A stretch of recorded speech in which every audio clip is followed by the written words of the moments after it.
The call came on a Thursday afternoon, just as I was finishing a meeting with my executive team. 5 years had passed since I'd last heard his voice, but I recognized it instantly. Julia, please don't hang up. My name is Julia Martinez, and at 35, I was about to confront the man who had stolen everything from me, or at least who thought he had. Mark, I said calmly, signaling my team to give me the room. This is unexpected. I know, he said, his voice tight with desperation. But I need your help. The company, your ideas, it's all falling apart. I leaned back in my chair, enjoying the irony. 5 years ago, Mark had walked away with my business plans, my startup capital, and half my assets in our divorce.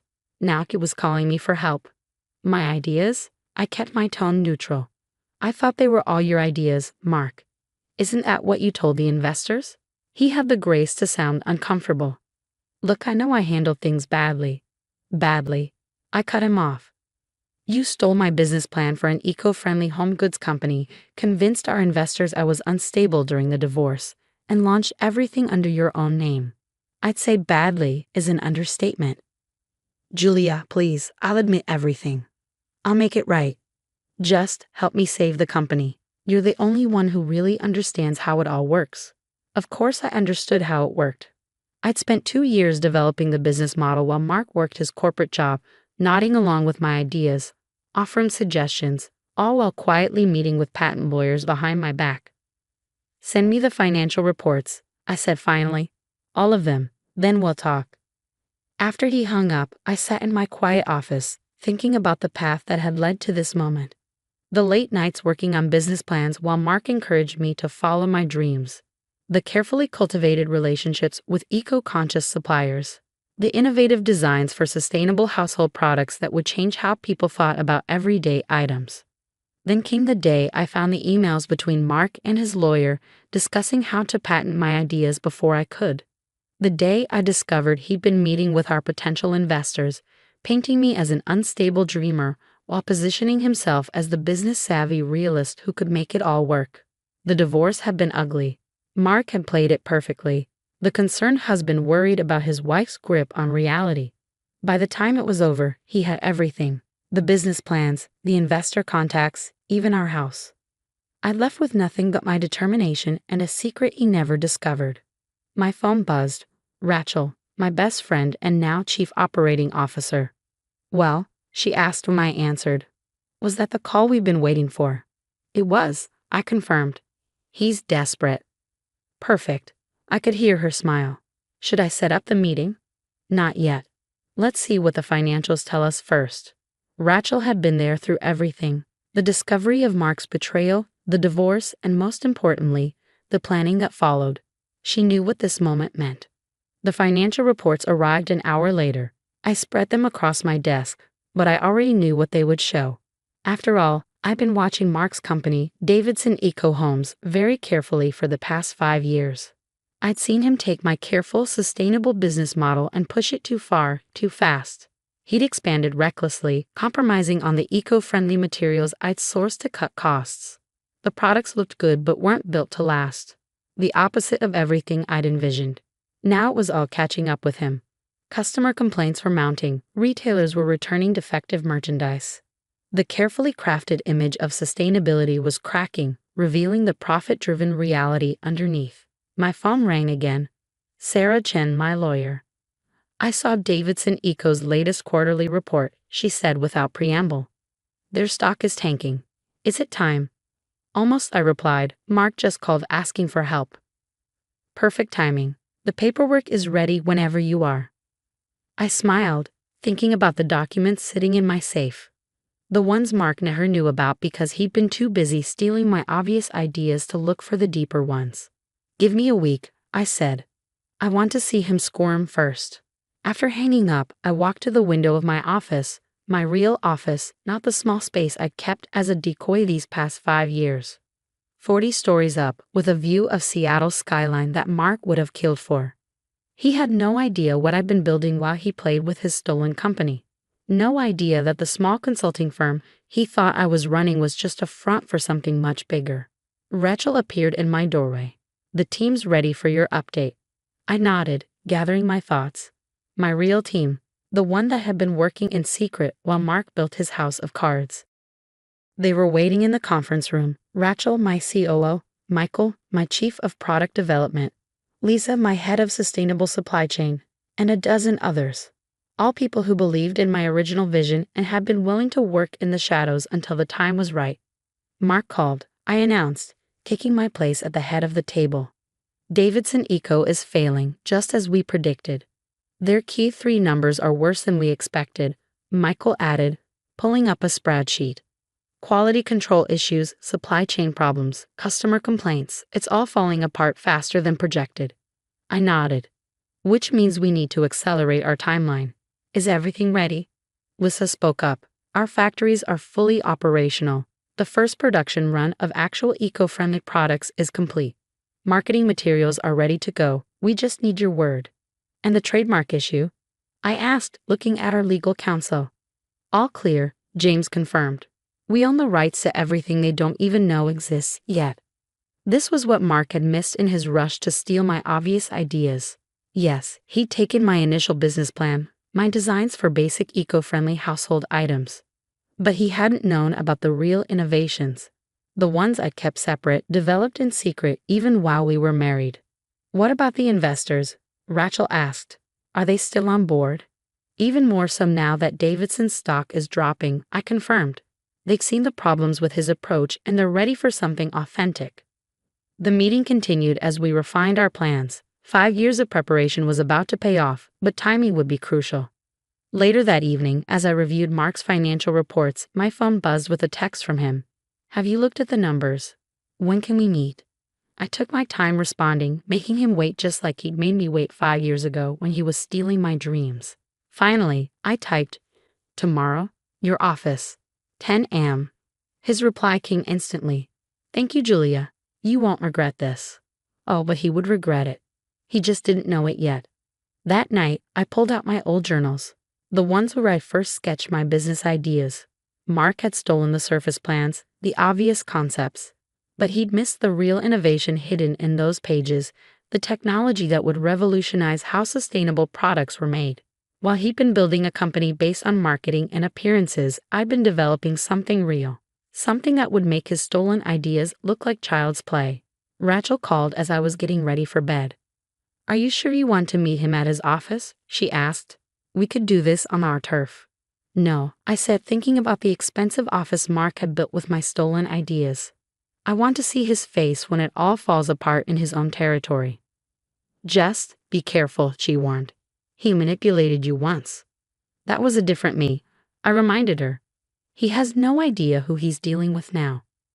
After we hung up, I stood in front of my closet, selecting my armor for tomorrow's battle. Not the conservative business suits I'd worn when playing the role of small-time consultant. Tomorrow called for something else, something that showed exactly who I'd become. I chose a dress in deep red, the color of power and warning. Let him see what he'd underestimated. Let him remember this moment. My phone buzzed one last time, a message from Sarah. Final paperwork is ready. Are you sure you want to do it this way? I thought about Mark's voice on the phone, the desperation he couldn't quite hide. Thought about the years I'd spent rebuilding while he played with my stolen ideas like a child with a new toy. I'm sure, I replied. It's time he learned what it feels like to lose everything. Tomorrow would change everything. Mark thought he was asking for help saving his company. He had no idea he was walking right into the trap I'd spent 5 years preparing. Sometimes revenge isn't about destroying someone. Sometimes it's about letting them destroy themselves while you build something better from the ashes they left behind. Mark's office was exactly what I expected, all glass and chrome, designed to impress rather than inspire. The reception area featured a wall of awards and press coverage, most praising his innovative approach to sustainable living. I smiled, noting the signs of cost-cutting even here. The plants were plastic, not the living walls specified in my original designs. The furniture was fox leather rather than the sustainable materials I'd sourced. Ms. Martinez? His new assistant looked nervous. Mr. Davidson will see you now. I followed her through the open workspace, aware of the whispers and stares. Most of these employees probably knew me only as the unstable ex-wife Mark had described during the divorce. Mark stood as I entered his office, and I saw the years hadn't been entirely kind to him. His hair was grayer, his face more lined. Success, it seemed, had come with a price. Julia, he said, coming around his desk. Thank you for coming. You look great. Let's keep this professional, I said, taking a seat before he could attempt a hug or handshake. Show me what's going wrong. For the next hour, he laid out the company's problems. Quality control issues with their Chinese manufacturers, customer complaints about products falling apart, retailers threatening to pull their lines, the stock price in free fall. We've tried everything, he said, running a hand through his hair. New suppliers, better quality control, marketing campaigns to rebuild trust. Nothing's working. I nodded, looking through the reports scattered across his desk. Because you can't market your way out of fundamental flaws. What do you mean? Your entire business model is flawed, I said bluntly. You took my designs for truly sustainable products and cut corners to maximize profits. Now it's catching up with you. He flushed. That's not. It's exactly what happened. I cut him off. But here's what you really don't understand. Those original designs? They were just the beginning. His face changed slightly. What are you talking about? I pulled out my tablet and opened a file. While you were busy building this, I gestured around his office. I was developing this. I turned the screen toward him, showing him patents, designs, and manufacturing processes he'd never seen before. His eyes widened as he scrolled through the documents. This is revolutionary, he said finally. Why didn't you tell me about these when we were married? Because I knew what you'd do with them, I replied simply, just like you did with everything else. He sat back, studying me. So what are you proposing? A partnership? You help save Davidson Eco, and we implement these new designs. I laughed, the sound sharp in the quiet office. No, Mark. I'm not here to save your company. I'm here to buy it. What? I pulled out another document, the one Sarah had prepared. My company, Phoenix Sustainable Technologies, is prepared to make an offer for Davidson Eco's assets. Given your current stock price and mounting problems, I think the board will find it very attractive. Your company? He stared at me. The consulting firm? That's just a front, I said, enjoying his confusion. The real company has been operating in stealth mode for 5 years. We have factories ready, supply chains established, and products tested. We're ready to launch, we just need a distribution network. Like, say, the one you built with my stolen ideas. His face darkened. You planned this. All of it. I learned from the best, I replied coolly. You taught me how to play the long game, remember? He stood abruptly, pacing behind his desk. The board won't agree. They'll never sell to you. Actually, I said, pulling out my phone, they already have. I showed him the email that had arrived this morning, confirmation from the board that they had reviewed my offer and wanted to proceed with due diligence. How? He demanded. When? I've been meeting with them quietly for months, I explained, showing them what Phoenix has developed, explaining how we could turn things around. They're business people, Mark. They see the writing on the wall. His face had gone pale. This is revenge. No, I corrected him. This is business. You taught me that too, remember. Nothing personal, just business. I stood smoothing my dress. The paperwork will be delivered this afternoon. I suggest you review it with your lawyers. Though I should warn you, Sarah Chen is much better than whoever you're using now. Sarah, my Sarah. She left your firm 3 years ago, I said, enjoying his shock. She's my general counsel now. Turns out she never believed your stories about your unstable ex-wife. I walked to the door, then turned back. Oh, and Mark, clear out your office by Friday. Phoenix will be taking possession next week. I left him standing there, staring at the empire that was crumbling around him. The whispers followed me through the office, but this time they were different. This time they knew who I really was. Rachel was waiting in the car outside. Well, she asked as I slid into the seat. Call the team, I said. It's time to launch. The next week was a whirlwind of activity. The acquisition moved quickly. The board was eager to salvage what they could from the failing company. Mark tried to fight it, of course, but the numbers didn't lie. Phoenix's offer was the only thing that would save their investment. The day we took possession of Davidson Eco's offices, I walked in with my real team. The employees gathered nervously, uncertain about their futures. I know you're worried, I told them. But I want you to understand something. Phoenix isn't here to destroy what you've built. We're here to make it what it always should have been. I showed them the real designs, the innovative technology, the truly sustainable products we developed. Watched their eyes light up as they realized they could finally deliver on the promises they'd been making to customers. Most of them stayed. Some, the ones most loyal to Mark, left. We wished them well and moved forward. Mark tried one last time to fight back, attempting to claim my new designs were developed while we were married. But Sarah had prepared for that, documenting everything meticulously. He lost that battle too. 6 months later, I sat in my new office, the one that used to be his, looking at the latest sales figures. Phoenix's first line of products had launched to rave reviews. The stock price was climbing. The vision I'd had all those years ago was finally becoming reality. Rachel knocked on my door. "The Wall Street Journal reporter is here for your interview." I nodded, straightening my dress. Red again, my new power color. "Send her in." The reporter was young, eager. "Ms. Martinez, thank you for speaking with me. Your story is fascinating. Building a secret company while your ex-husband ran your stolen ideas into the ground, then buying him out. It's like something from a movie." I smiled. "The truth is often stranger than fiction." "What made you decide to do it this way?" she asked. "Why not fight him immediately after the divorce?" "Because sometimes the best revenge isn't about fighting," I said. "It's about building something better. Something real."